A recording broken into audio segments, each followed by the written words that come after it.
You have one new voicemail. Hi! So you would be so proud of me. I'm hosting Thanksgiving for my friends, and I was stressed because I really wanted it to feel just like Michigan. But then I found the same stuffing mix that you use on Instacart. And I ordered instant gravy, canned cranberry, what else? Oh, I got everyone a little butter sculpture shaped like a turkey. All right, I should probably get cooking, but I miss you today. Happy Thanksgiving, Mom. Oh, and you should download Instacart. It's way easier than sending Dad to the store. Download Instacart and enjoy free delivery on your first 3 orders. Service fees and terms apply.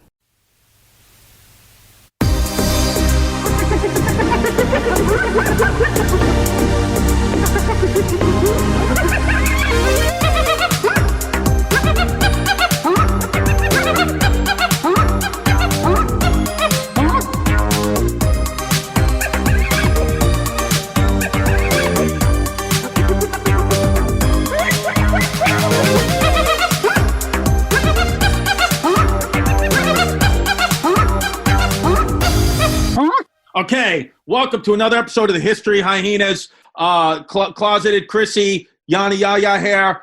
We're going to be talking today about the Netflix show we watched, Giannis and I watched, called Unorthodox.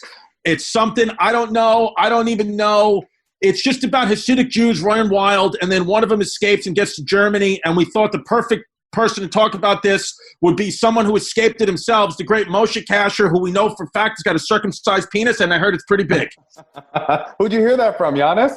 Yes. Yes, exactly. I'm sorry about that, but in these hard times, I told him on the Patreon for money for our fans, and he slipped and just did it for free. No, listen, if you're going to spread rumors, that's a good rumor to spread. Yeah, it's big, it's cut, it's thick, it's really great. Yeah, and I wanted to wear these glasses to feel more Jewish, but they don't have frames, just FYI.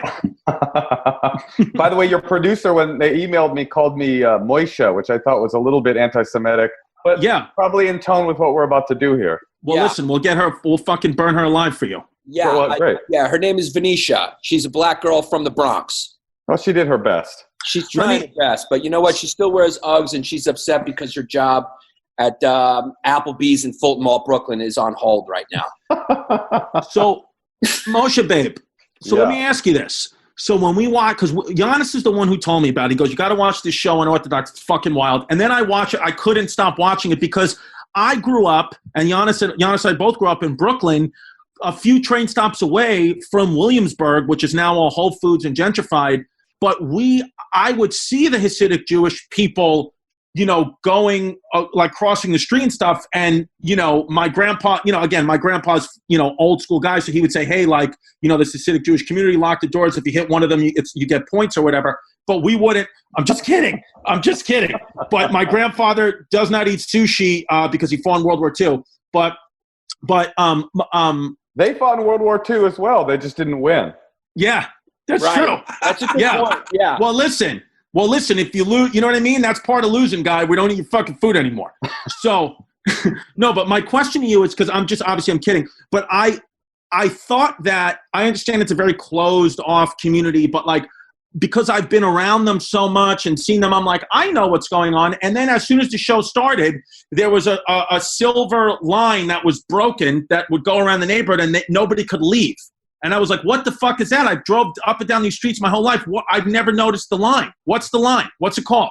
Well, the line's called an Eruv, and it's something that you probably do you both live in Manhattan? No, Brooklyn. We're from Brooklyn.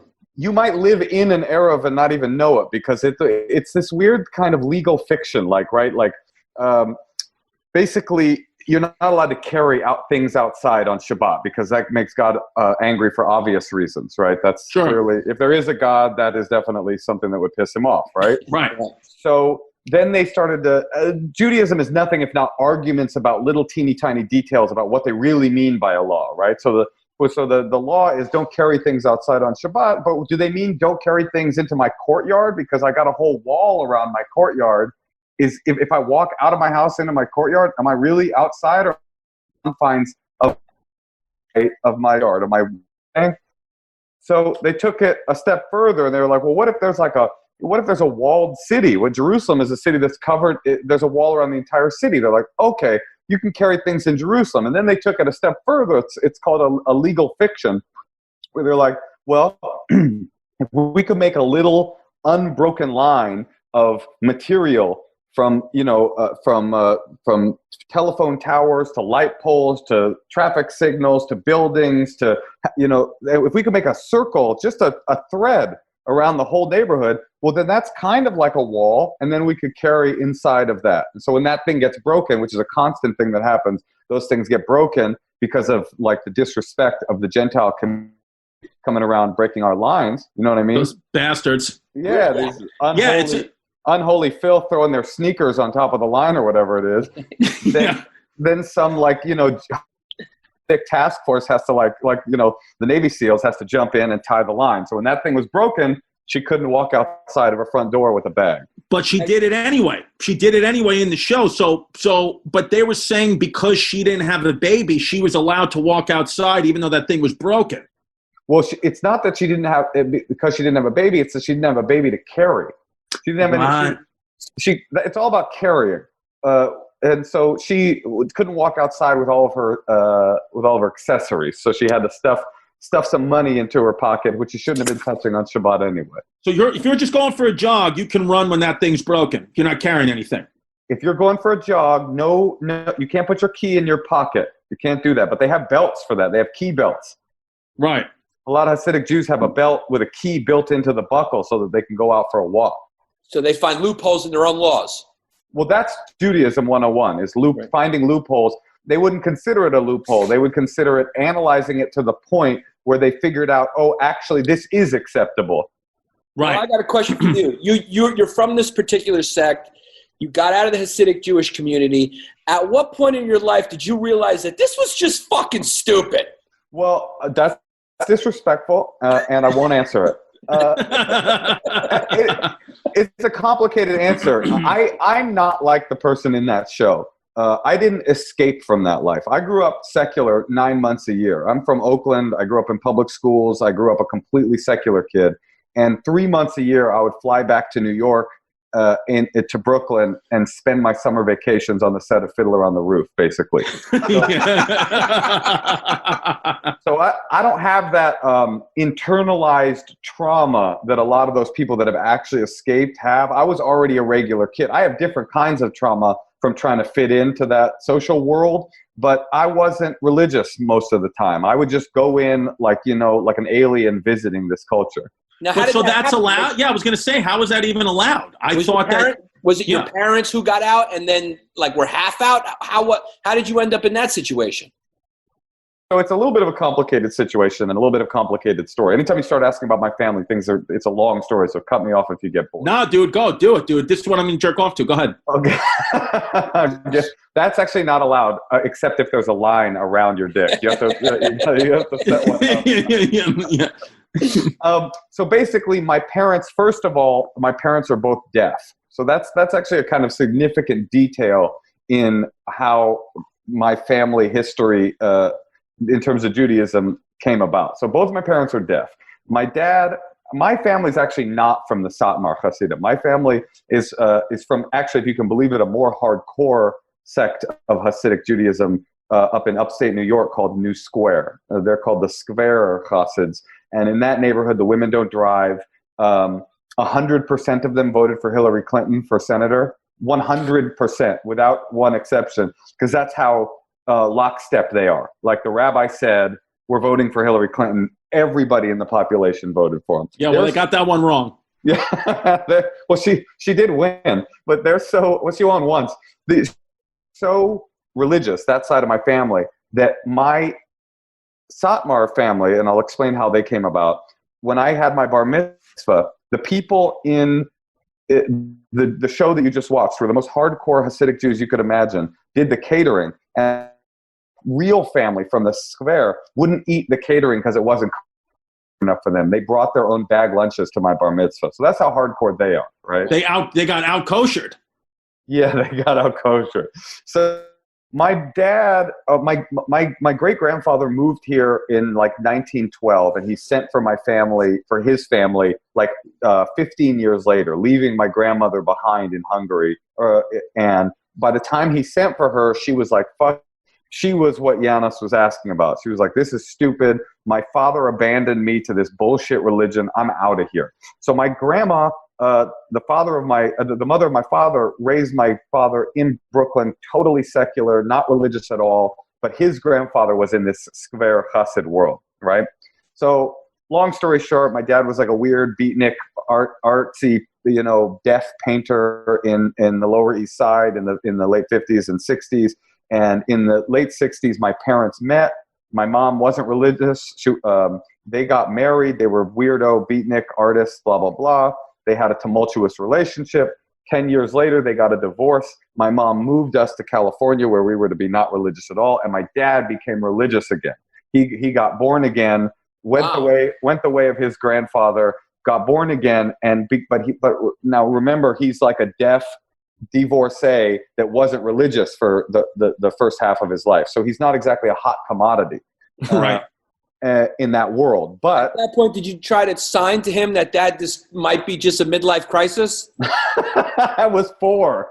Dude, I love that he's like a deaf fucking painter, once was a Hasidic Jew. If he was alive today, he'd have a comedy special on Netflix. Yeah, it could be his own little Nanette. Yeah, they just give that shit out now.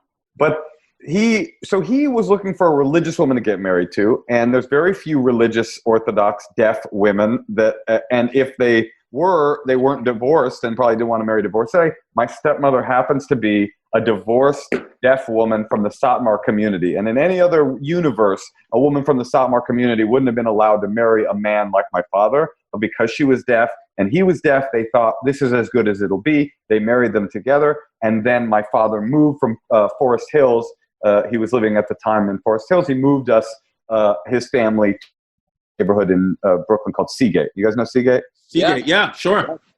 I describe it in my act. If people don't know where it is, I say you take it to the F train to the last possible stop. You get off, walk past Coney Island, past the projects, past the people of color, through a gate, through a time portal to pre-Nazi Europe. You will then arrive. It's true. It's true. That's actually as accurate a description as you could say. Yeah. Well, and that was what my summer vacations were like, is I would fly to New York from my secular life. I would go to the Hasidic Jewish barber shop. He would attempt to give me as close of an approximation to a religious haircut as possible. My dad would throw a yarmulke on me and a pair of slacks and a dress shirt, and I would go to a Yiddish-speaking neighborhood for 6 weeks. And I didn't even know the Hebrew alphabet. I didn't know anything, and I would just kind of like sit there in agony for 6 weeks a year. So why did you do it? Why couldn't he just be like, I don't want to do this? We wanted to hang out with his dad. That's exactly right. Yeah, we want to spend time with his dad. When I was a little kid, if you asked me what I wanted to be when I grew up, I would say I want to be a baseball player or a Rebbe. And a rabbi. Neither of those things. I wasn't into baseball or Judaism. I was just trying really hard to find acceptance in two different communities: the athlete community and the Jewish community. Neither of which one had anything to do with me. Now, did you see the show? Did you watch the show? Yeah, I'm like 4 episodes in. Yeah. How realistic? I mean, you obviously were never full in it, but from what you've observed, I mean, and what you know, how accurate is the portrayal? Because there's never really been a look inside that world like that. Yeah, I would say that of anything I've ever seen, Unorthodox is probably the most accurate portrayal of a Hasidic community, but that I've ever seen on screen. But it's important to say, like, also that the Hasidic community isn't one thing. Like, you know, the Satmar, there's a story I always tell about this, which is like that my brother was in college in Israel, and this Hasidic like outreach guy came to speak to the college, and he was telling these kids about how great Hasidic Judaism was, how nice it was. And my brother's getting angrier and angrier. And he's like, he finally just stands up. He's like, this is bullshit. Like, you know, I grew up in this community, and these people, they were mean to me. They were judgmental. They were cruel. They were gossipy. And the outreach guy goes, can I just ask, very gently, very sweet guy, he goes, can I ask what sects of Hasidic Judaism you grew up in? And my brother was like, well, Skver and Satmar. And the guy kind of winced, and he's like, I don't know how to tell you this, but like, in the 2 shittiest sects of Hasidic Judaism you could have possibly grown up in. Really? So it's not really a picture of what Hasidic Judaism is like, period. It really is a picture of what the Satmar community is like. I don't mean to say that they're shitty, but they are severe. They're the most severe, hardcore, almost, I would say, my personal experience, completely unfriendly group of Hasidic Jews you could meet. And they're getting in a lot of trouble in New York right now because, like, especially just yesterday or 2 days ago, there was, I guess, it was the Satmar community that would be in Borough Park. Would that be that community? That would be Borough Park, Brooklyn? Yeah, bro, that sounds right. They were having like a 500-person funeral in the middle of the street with all like the social distancing laws, and the cops were just playing loud music over their music to try to get them to disperse, and they didn't disperse. So Governor Cuomo today, the governor of New York, it went from a $500 fine to a $10,000 fine now. So now you get fined $10,000 if you're not socially distancing. And unfortunately, like all over, like where I live in Bay Ridge, is a very conservative neighborhood. And like the councilman here just wrote like a post like, "Hey guys, social distancing," like didn't mention anything. And all the comments like, "It's the fucking Hasidic Jews," and they're spelling it like JOOS. They're being like HA space SIDICK. It's just like the anti-Semitism now is going to this extreme, and I want to be like, hey, that's not all Jews, and even because my whole thing was like, do the Hasidic Jewish people, do they not speak English? Do they not know? Maybe they can't understand what social distancing is, or are they just being so, fucking being like, fuck you guys, we don't apply by your laws? Well, I want to say first of all that to the people of Bay Ridge, the good news is there's nothing that's going to motivate my people to do anything like a hefty fine. So I think that that's probably going to change pretty rapidly. But there's something important to understand about the Hasidic Jews, period. But specifically the Satmar community, which is the community that you're interacting with is not the same community that left Europe. It's a community that's been that's completely the engine of the Hasidic Judaism, and specifically the Satmar Chassids is fueled by the memory of the Holocaust, and the community is so shattered and so almost completely, literally destroyed that the group that you're interacting with now, they all have this like intergenerational trauma and memory of this, which is part of their ideological reason for being so I don't want to say unfriendly, kind of isolated, separated from everybody else. After the Holocaust, they literally said, listen, let's just build a wall around our community. The world is shit. No one likes us. They're going to kill us. I mean, can you imagine what you would think of the non-Jewish after the Holocaust? Yeah. And they just said, all that's holy is what we've got here. So fuck the world. Let's build a wall around our community and save what little we have left of our society. So now you've got a group that lives in New York that they're still living in Hungary from 100 years ago, who doesn't necessarily listen to or respect the laws around. I mean, they follow the law, but they also are much more concerned with their own internal. Yeah. I felt as that show went on, when she went to Berlin, the main character, the woman goes to Germany to escape to escape her sex. She goes to Berlin where her mother is, and when her husband from the Hasidic community goes to follow her and his like henchman, whose name is Moshe in the show. Finally a gangster named Moshe. I was so thrilled, man. I fucking love it, dude. You earned it. And I felt like all they kept doing, anything that this girl said, Moshe and her husband would say, how many, that's where the Germans decided that they were going to kill the Jews. This land right here, you think it's just a playground, but it's where all these Jews died. And everything was like, remember all this pain. And there was a part of me, not being a part of that religion, be like, at what point, not that you forget that ever, but at what point are you just like, hey, like, that was so long ago, like, let's try to be happy and move forward. And that was one. And then the second thing, because I was like, why do they have so many children? Like, you always see Hasidic, where my daughter was born in Maimonides Hospital, is a large amount of the Hasidic community gives birth there. And they have so many children. The women have so many children. And they said in the show, they were like, because they want to repopulate the 6 million Jews that were lost in the Holocaust. And I was like, oh, so there's like, it's not mindless. Like, they're not just fucking like jackrabbits, and they're not just, they're not just not talking to me because they don't like me. There's have reasons for it that I saw in the show. Well, I mean, it's like human development doesn't work in straight lines, right? It's like something happens and it pings your destiny into another direction. And so then all of a sudden you find yourself 100 years later in a community where you're not friendly to your neighbors, and you maybe have made a lot of choices that don't bring you into the modern world, and you're not really with the times, and you've got serious problems with equity between men and women. But it all started 100 years ago with a decision to try to save yourself from the devastation of the Holocaust. So it's like, yeah, from your perspective, my perspective, it's like, hey, stop it. Just don't be like that anymore. From their perspective, they're locked down this, trail of decision making that started a long time ago. I'll tell you, how many sects are there? Do we know? Of Hasidic Judaism, there's a lot. Yeah. I think there's really, go ahead. The ones you see the most often are actually pretty friendly. They're the ones that are on the street. Giannis, you look Oh yeah, pretty Jewy. They probably ask. Yeah, they say, "Are you Jewish?" Right? Those guys are from Chabad Lubavitch, and the Chabad Lubavitch are the biggest organization of Hasidic Jews, and they're very nice. They're very friendly. They're very in the world. They're very religious, but they're cool. And they decided, I'm going to go into the world to like bring joy into it and stay here. The Satmar are the second biggest, and they were like, fuck that, let's withdraw into our city within a city. Right. How do they feel about each other? Do they acknowledge each other? Do they fight with each other? Do they? Well, Chabad in particular has some problems with the other Hasidic Jewish, because at one point they had a big leader. They're the main rabbi of the Chabad movement, which is the guy that kind of started them out into the street. He was like a charismatic leader. He's the reason you see them so often, because he's like, look at the world, let's go save all the Jews, whatever. That guy, they thought he was the Messiah. They were all convinced he was the Messiah. Like they were 100%.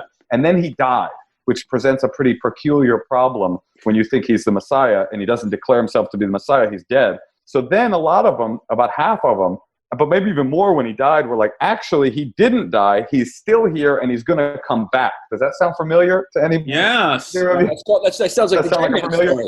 Yeah, that's all right. It's so that idea is still alive. He's coming back with so much like Christianity to people that a lot of the surrounding Hasidic Jewish groups were like, these guys are fucking crazy. We can't fuck with them. And eventually that all calmed down. But yeah, they beef. They do beef. How do you think the Hasidic community would feel about Ari Shafir's Twitter? Wait. I'm going to tell you. I'm going to tell you my strategy for when a media personality asks me about something like that. Ari, Louis, so ask me again, and I'll give you my. This is what I. So here's a question we have from our listeners. How do you think the Hasidic community would feel about Ari Shafir's Twitter?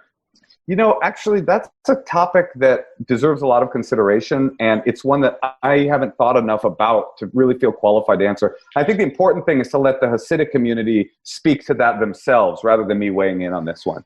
Shalom, bitch. What do you think? Yo, let me tell you something, Moshe. I got to be honest with you.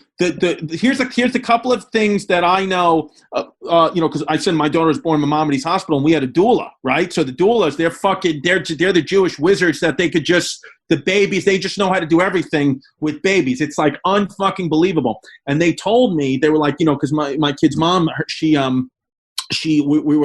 was supposed to be born like May 15th, wasn't born to May 19th. So like 2 days later, it's like, the past the due date, she's in so much pain, blah, blah, blah. And the doula says, well, have you tried swallowing the semen? And we said, excuse me? Like religious like Jewish a religious woman? Really? Religious doula in the hospital. She was like, yeah. She goes, there's properties in the semen that relax the vaginal walls and will cause dilation, but it's only got to be swallowed. So that actually tracks. There's a pretty... we don't like to talk about it a lot, but like Jews, we love to drink cum. It's like a big part of our religion. Like gallons and gallons, the more the better. I mean, yeah, you guys are sucking dicks in the circumcisions, right? Aren't the priests, don't they do that? That's a topic that I've given a lot of consideration to, and I really haven't thought about it enough to be able to speak to it. But actually the line around the neighborhood, one long straw, like you remember in Brazil, the movie Brazil, where it was all long straw, and there's a guy at the other end of it just like furiously. It's a line, it's like a fireman line, and it's just a bunch of Hasidic Jews ejaculating into it, so the whole community can get a sip. I don't want to give all of our secrets away, but yeah. Fucking great, dude. Cum dumpers. Is this a true story? 100% accurate, yes. Chris, I'll tell you. true? What's that? I was asking Chris, is that a true story? That's a true story. That, and then also I told you my Aunt What did she Colleen. mean by that? What did she mean by that? I don't know. That's what she said to do. And then, I got a very angry BJ about 2 hours later, and my baby was born about 6 hours later. It worked. Wait, were you in the hospital or were you at home at that time? They told us to go home. And then, I was so excited. I was driving her home. I was trying to get roadhead for my 9 months pregnant, but wasn't working.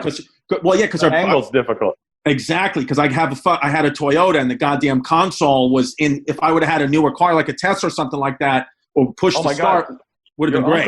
Your uncle would have been so upset to see you driving a Toyota, right? I know, dude. I know. Well, thank God the coronavirus killed him. But then we did it, swallowed it. I had a fucking nice juicy load, ready to go, ready to pop. I've heard about that. And then it was perfect. And then the baby was born. That's one of the beautiful things about like folk remedies like that. It's like a woman is 9 months pregnant. She's going to give birth. So the folk psychic person is always going to be right. Like, sure. She gives you a blowjob and then the baby comes. You're like, I told you, all you got to do is drink the cum. But She could have told you anything aside from kick her in the stomach, and it would have worked. Yeah, my dad said, my dad was like, slap her in the back of the head and yell, Trump 2020, your kid will be born in minutes. And he was right. Bay Ridge, bitch. Bay Ridge. But I thought when you told the story you were still in the hospital. I kept picturing her in the hospital bed waiting to give birth. The woman comes in. You're like, could you give us a minute? And then you're straddling one of those like moving. Well, no. You press the bed up and down. I mean, it kind of does the work for you. Well, no, I started pushing the head down of the doula because I just thought she meant anybody's cum. I'll tell you. For you. Why do they shave the heads and put the wigs on when they get married? All right, so that's okay. Now we're getting into the specifics of Satmar and how severe they are, right? So the reason Orthodox women cover their heads is that there's something in the Bible or the Talmud or something that says that the beauty of a woman should only be observed by her husband, right? And for some reason, it's some biblical shit. They thought that the beauty of the woman was their hair, right?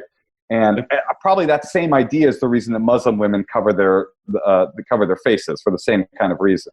Oh, I thought they were covering it because of COVID-19. I thought it was a social distancing thing. They do look like geniuses now. They do look like they were out front in front of everybody on it. So that's the reason that Orthodox women all over cover their hair, right? And at some point, they started wearing wigs, which I don't quite see the difference, but whatever. But the Satmar, for some reason, the Satmar in particular, are like actually shave your head underneath the covering, which takes away the original reason to be covering your in the first. That when you take it off, your husband's going to get like a big old hair boner, right? Which we all do when we see a woman's uncovered hair. Now I don't know how they got there, but like I said, Judaism is nothing but a like weird argument, like a maybe it meant this, maybe it meant that, maybe it mean this, until you get to a weird conclusion that doesn't even make sense. So that's Satmar. Most Hasidic Jewish women don't shave their heads. That's particular to that sect, and I think maybe one other sect. Got it. Okay. You were asking about English. It reminded me whether they speak English. It reminded me of a story from my childhood. But I will say first of all that like in New Square, the people would speak Yiddish until they were 13, and then when they were 13, they would start learning English, and they all would work at the same place, so the level of English wasn't really necessary. It didn't have to be sophisticated English. Whatever. The point is, I go there, and one of the rabbis in Seagate he was a very nice guy, and he took a shine to me. He probably felt sorry for me because I wasn't religious and I didn't know what I was doing, and he could you please get your fucking daughter out of? Yeah, no, unfortunately, we can't come any closer. There is a Jew on the computer. So you have to stay over there. Wait, your daughter. Wait, what? Okay, baby. Okay, thank you. I'm going to be right out, okay? Shabbat. Go back in there. Shabbat shalom. Baby, Daddy's talking to his landlord right now. Go back in. Yeah, sorry. Yeah. At any rate, this rabbi, he was the leader of the community, he, for some reason, felt sorry for me, and he would give me lessons in Hebrew. Like after his work, he would let me come. I would come to his house, and he would teach me the alphabet, which is like way, way, way below the pay grade of a local rabbi, right? He shouldn't be teaching some random kid the alphabet. And I was struggling with it because I wasn't good at it, and I was embarrassed, and I was always embarrassed in that community. 100% of the time, I was trying to be invisible. It was just humiliating to be around them all the time. Like, they spoke Yiddish as a first language. I didn't even know Hebrew. And Hebrew is like a baseline, right? Everybody knows that. And it was so embarrassing. He was very nice to me. And I was trying to get the alphabet. And he saw that I was struggling. And he was like, don't be embarrassed. You're embarrassed? Hold on. And he called his son in. He's like, Shvudli or whatever. He's like, come in here. And this like 12-year-old kid walks in. He's like, do the alphabet in English. This is a kid born and raised in America. His dad was born and raised in America. He goes, do the alphabet. 12-year-old kid. He goes, A, B, C, G. He didn't know the fucking alphabet. And he lived in New York. Oh my God. Yeah, And that was his kind. Holy fuck. That's how insulated. And that's his version of kindness too. Is he was like, hold on, you embarrassed? Let me humiliate my son for you. He sounds Dominican. Wow. Wow, that's fucking wild. Honestly, man, it's just, so now, Moshe, now you have, obviously you got a wife, got a kid, and your kid, no religion for your kid now. Just whatever they want to do?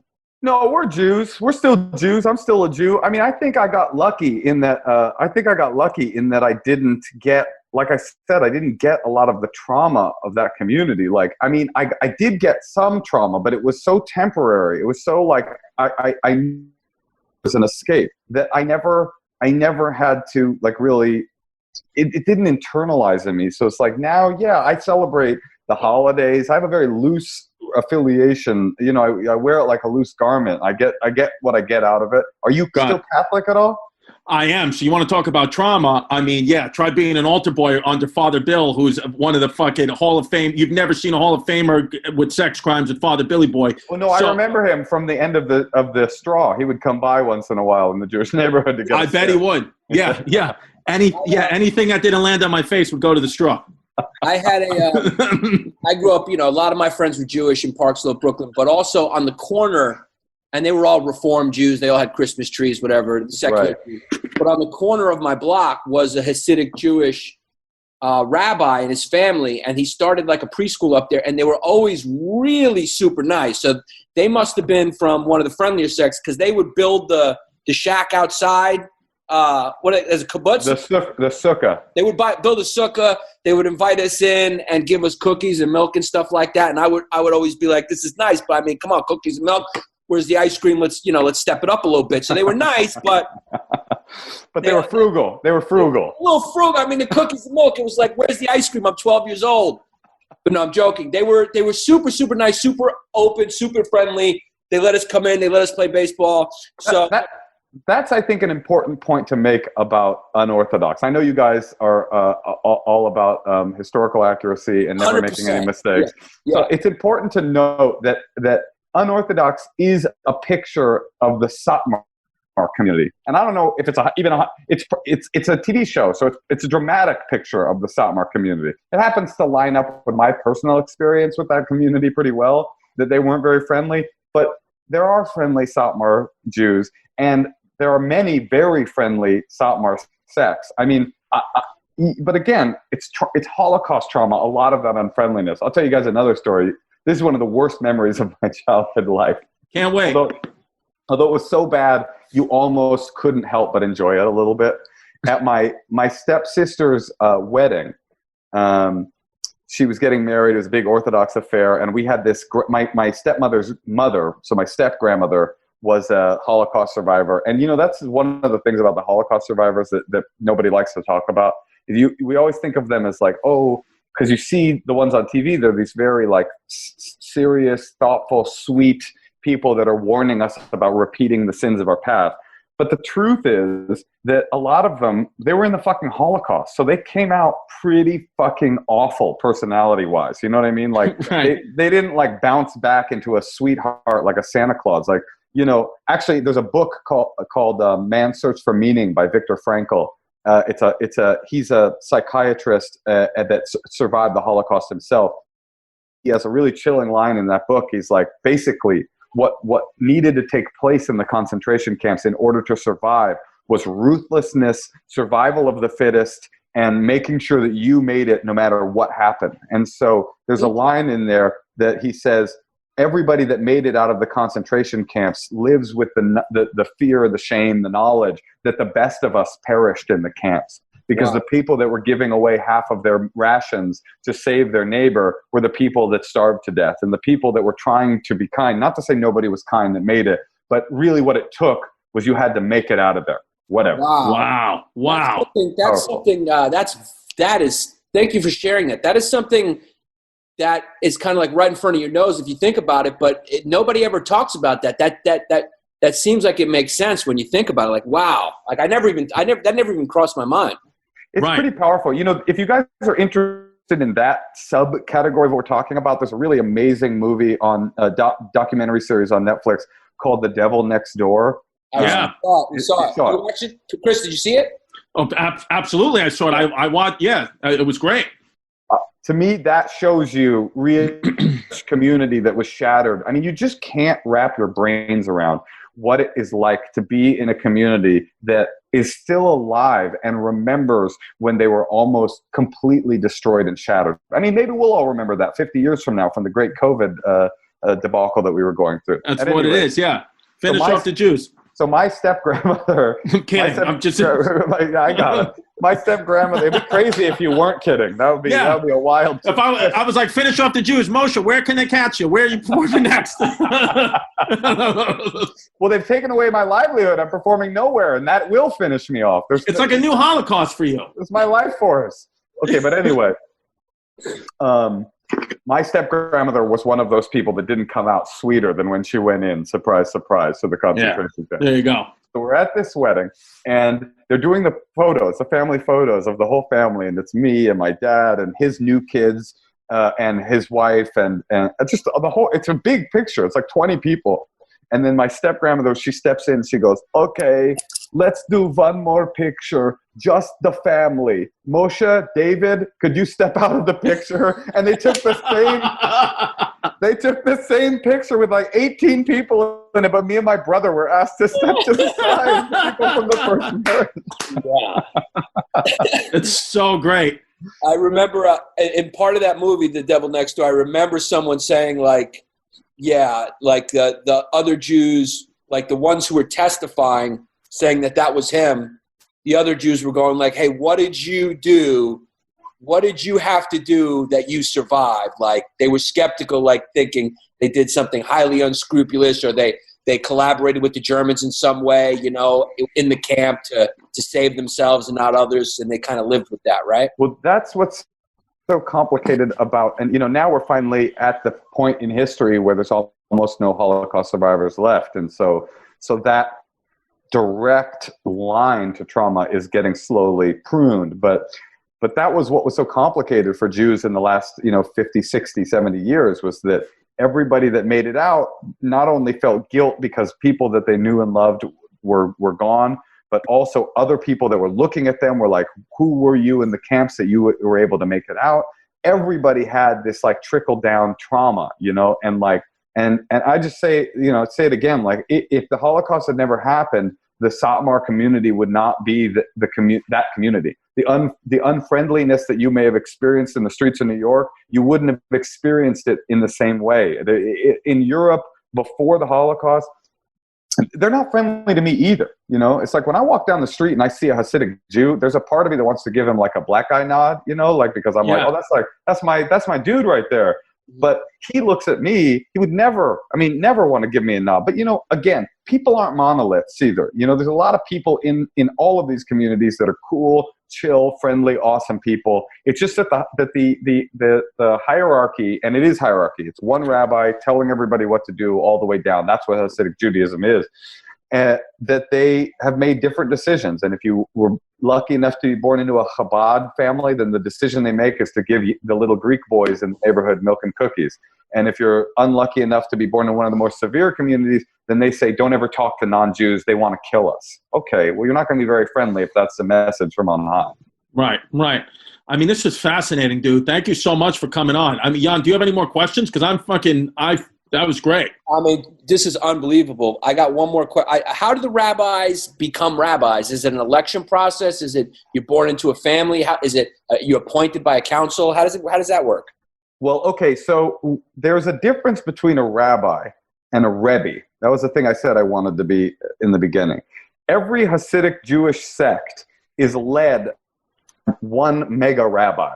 That's what it means to be a Hasidic Jew, is that you have a mega rabbi at the top who's in charge of everything. And there's an interesting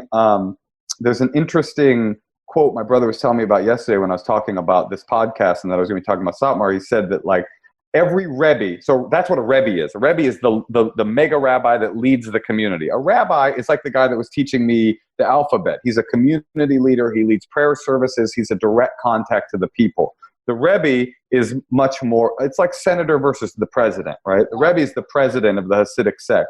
And he said that there's a saying in Hasidic Judaism that every Rebbe is either a saint or a general, right? And the saints are like holy men that are sweet and lead by being that kind of like, the Dalai Lama type. And the generals are the people that are like, this is what we do. We are in lockstep. Here are the rules. Follow me into the battle. And the Satmar Rebbe, the famous Satmar Rebbe, was definitely the general of generals. That is what he was. But to become a regular rabbi, it really depends on what kind of rabbi you are. My brother's a rabbi. He went to school. He basically went to like graduate divinity school, went to school for years and years, and then he got what's called smicha, which is the ordination process. It's much more like being a Catholic priest, where there's a very specific kind of thing that you have to do. You have to like make out with a kid or something like that, and then you become. Absolutely. Yeah, okay. And like there's a process. With the Hasidic Jews, it's a little bit more like getting a black belt in a martial art. It's like one of the big dogs says, okay, you're a rabbi now. It's like getting passed at the Comedy Cellar. Yeah. I wouldn't know, guys. I wouldn't know what that's like. This is amazing, man. Thank you so much. For sure. Thank you guys. Yeah. Where do you got a podcast or a website people can check out? Let me plug some shit. I have a brand new comedy album out. If you're sitting around with nothing to do, it's a good thing to do. It's called Crowd Surfing Volume 1. It's an all crowd work album. I'm super proud of it. It's super good. And then Natasha, my wife, and I have a Netflix special and a podcast that we do together called the Endless Honeymoon Podcast, where we do live relationship advice. People call in and we give them relationship advice. So check out any of those things. Beautiful. If you're really interested in my Hasidic upbringing and my weird life, I wrote a whole book about it. It's called Kasher in the Rye, like catcher. Great name. Fucking 10 out of 10 name. Sweet. You guys, thank you. All right, Bubba. Thank you, Rabbi. Bye. And where's the rent? Pay the fucking rent. Seriously. I agree to do this podcast, but I want my money. All right. Ha ha ha